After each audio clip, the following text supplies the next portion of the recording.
Let us learn the chapter Federalism. Well, what is federalism? Federalism is a system of government in which the power is divided between the central authority and various constituent units of the country.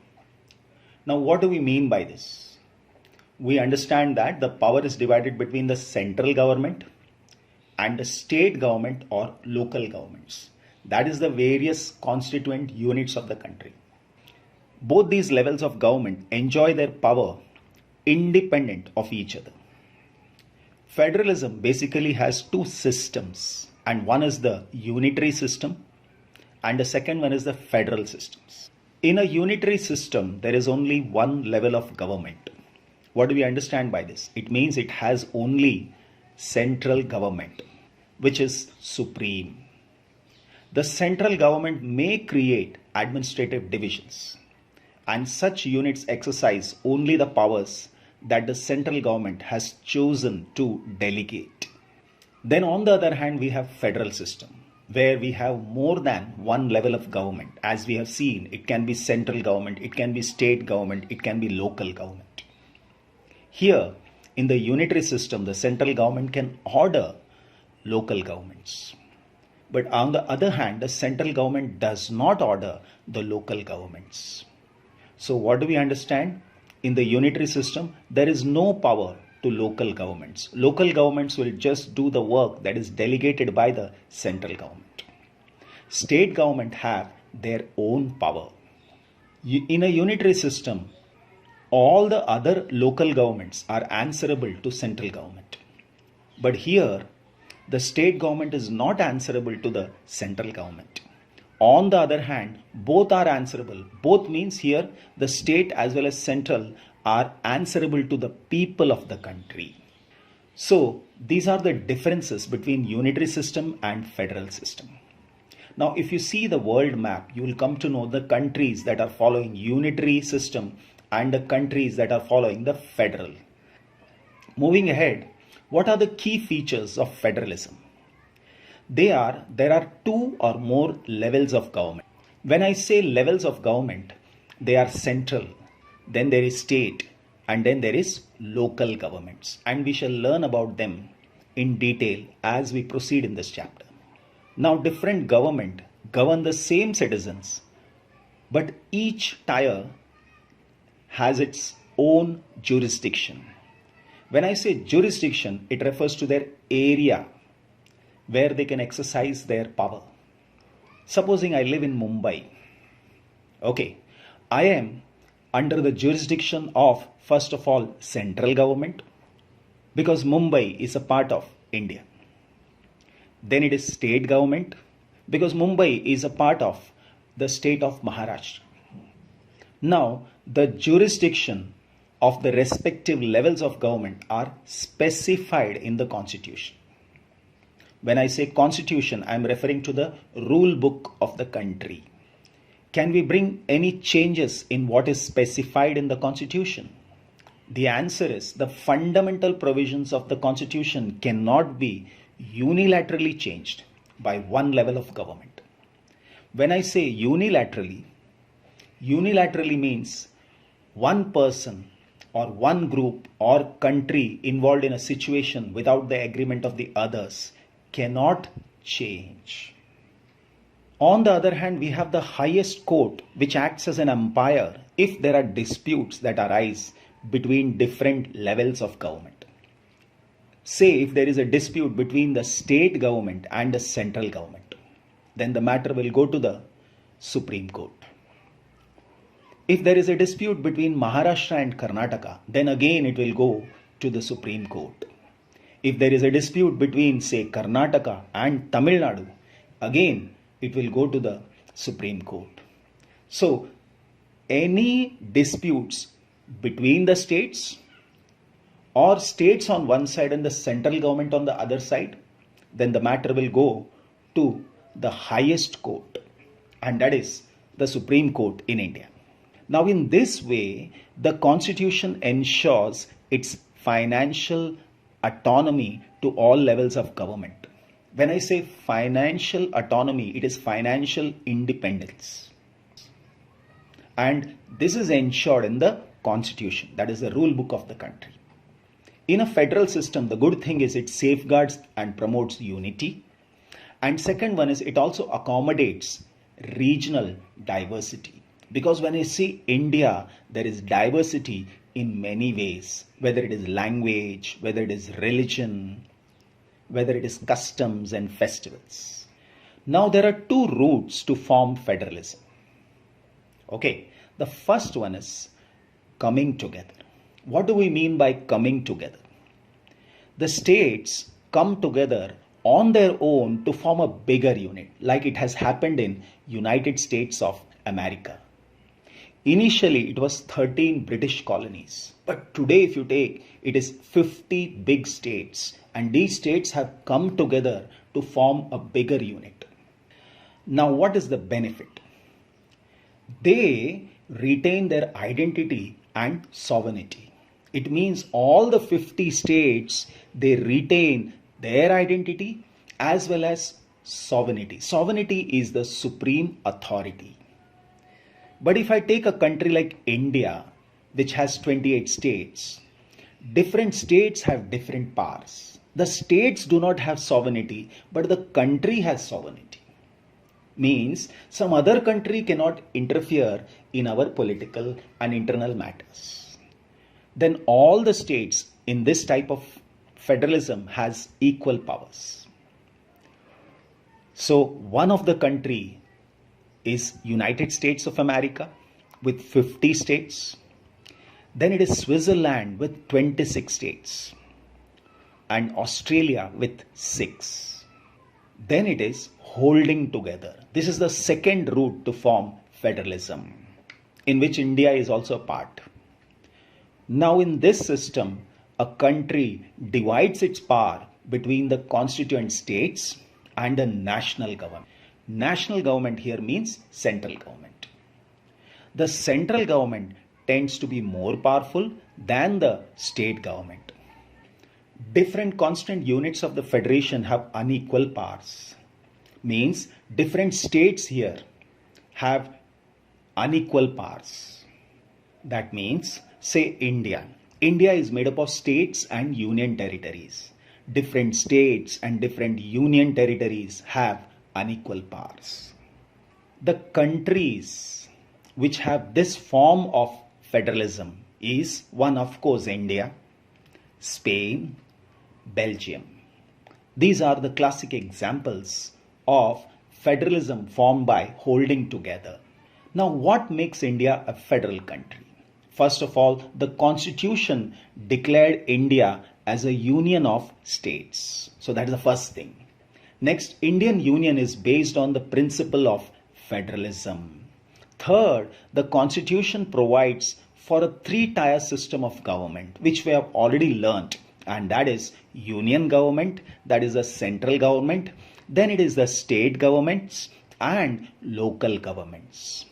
Now, the good thing about them is that they enjoy separate jurisdiction clearly provided in the Constitution. Now, the Constitution provides a threefold distribution of legislative powers.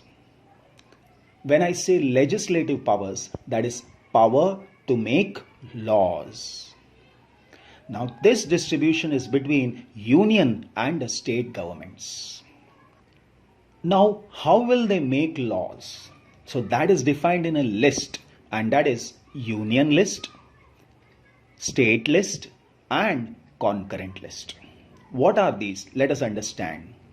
If I take union list, it is a list that includes subjects of national importance, like one is defense of the country. Then it is foreign affairs, banking, communications, currencies. Now all these comes under union list. So related to these subjects, only the central government can legislate, that is make laws. Then it is the state list. Now this contains subjects of state and local importance like police. Then it is trade, commerce, agriculture, and even irrigation. Now, there are many topics that are not covered in these two lists. They are seen in the concurrent list. So, concurrent list includes forest, which is of both national importance as well as state importance. Then it is trade unions. What are trade unions? Trade union is an association either of employees or employers or the independent workers. It is relatively permanent formation of workers, and it is not a temporary or casual combination of workers. Then marriage. Now, subjects that do not fall in any of the three lists will come in the category of residuary subjects. Now, this includes computer software, which did not exist when the Constitution of India was framed. So, it is put in the category of residuary subject. Then it is terrorism, which did not exist before or just after India received independence. These are recently developed problems. So they do not fall under union or state list. Now proceeding further with holding together.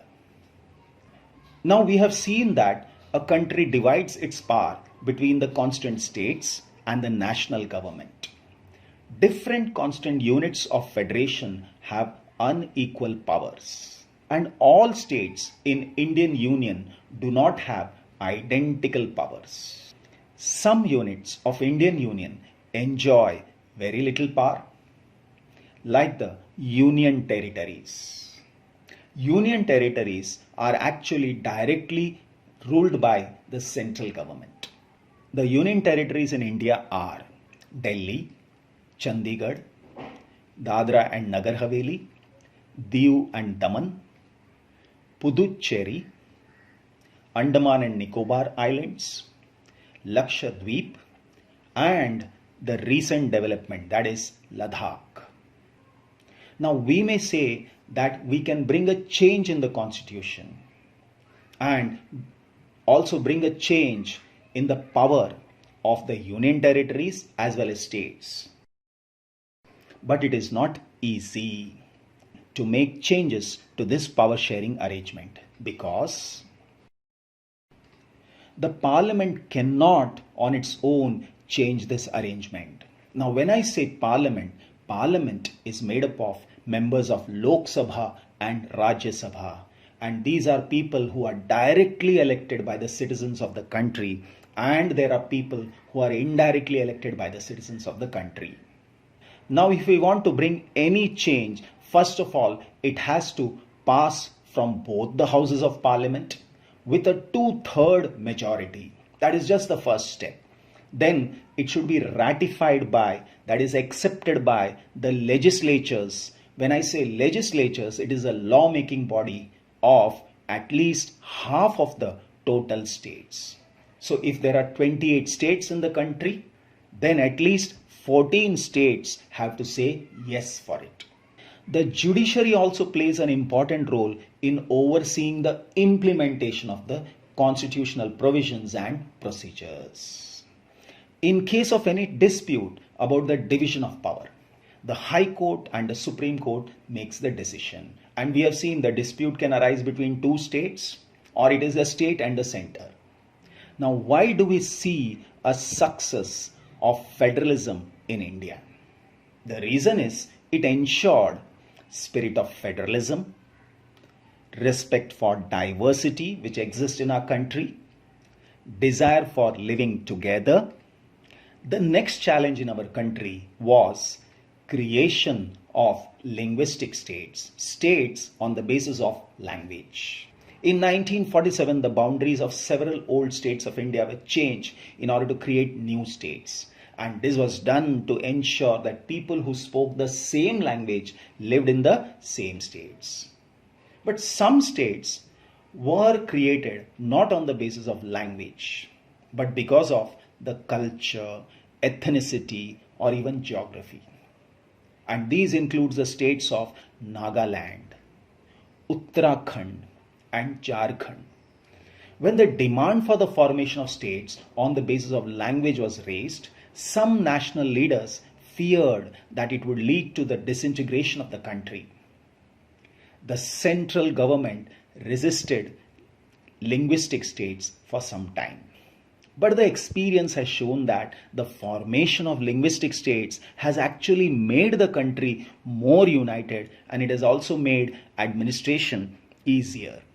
Now, the second test for the Indian Federation was the language policy. Our constitution did not give the status of language to any one language. Hindi, of course, was identified as the official language, not the national language. Hindi is the mother tongue of only 40% of the Indians. So, to safeguard and protect other languages, 21 other languages were recognized as scheduled languages by the Constitution. So, to safeguard and protect other languages, 21 other languages were recognized as scheduled languages by the Constitution. If I take a candidate in an examination conducted for the central government positions may opt to take the examination in any of these languages. States too have their own official languages. So now we understand decentralization in India. Decentralization is opposite of centralization. In the earlier stage, the power was centralized. So central government was more powerful than the state government. But now gradually the power was decentralized, distributed among the states and the local government. Now let us see how it was done. A major step towards this decentralization was taken in 1992. So now it became constitutionally mandatory to hold regular elections to local government bodies. Constitution was amended, means changed, was improved to make a third tier of democracy more powerful and effective. Reservations of seats for scheduled caste, scheduled tribes and other backward class. At least 1/3 of all positions are reserved for women. An independent institution called the State Election Commission will conduct panchayat and municipal elections, that is local elections. Now, talking about the rural government. The rural local government is popularly known as Panchayati Raj. Each village or a group of villages in some states has a Gram Panchayat. This is a council consisting of several ward members, often called Panch, and a president or a Sarpanch. So the Panch and the Sarpanch are elected by all the adult population living in that ward or village. Now let us understand the working of Panchayat. Well, you must understand that it is the decision-making body for the entire village. The Panchayat works under the overall supervision of Gram Sabha, and all the voters in the village are its members. It has to meet at least twice or thrice in a year to approve the annual budget of the Gram Panchayat and to review the performance of the Gram Panchayat. Now, let us understand the structure of rural local government. Well, first of all, a few Gram Panchayats are grouped together to form what is usually called Panchayat Samiti. The members of this representative body, that is Panchayat Samiti, are elected by all the Panchayat members in that area. All the Panchayat Samitis or Mandals in a district together constitute the Zilla Parishad. And Zilla Parishad chairperson is the political head of the Zilla Parishad. Now let us understand this the other way around. Now supposing I take one state, Maharashtra. It is made up of districts. And each district is called as Zilla. So for each district, there will be a Zilla Parishad. Now supposing I take this area of Zilla Parishad, it is divided into blocks called development blocks or Panchayat Samitis. And these Panchayat Samiti are further divided into Gram Panchayats. So for Gram Panchayat, we have Panch and a Sarpanch, Then we have a Panchayat Samiti in which we will have a chairman. Then again we will have a Zilla Parishad which will have a chairperson. Now this was rural local government. Now let us understand urban local government. Now similar local government bodies exist for urban area. Municipalities are set up in the towns. Municipal corporations are set up in the big cities. Both are controlled by elected bodies consisting of people's representative. So municipalities or municipal corporation, the members are elected by the people of that particular area. Then municipalities will have a chairperson as the head, and municipal corporation will have mayor as the head. Thank you.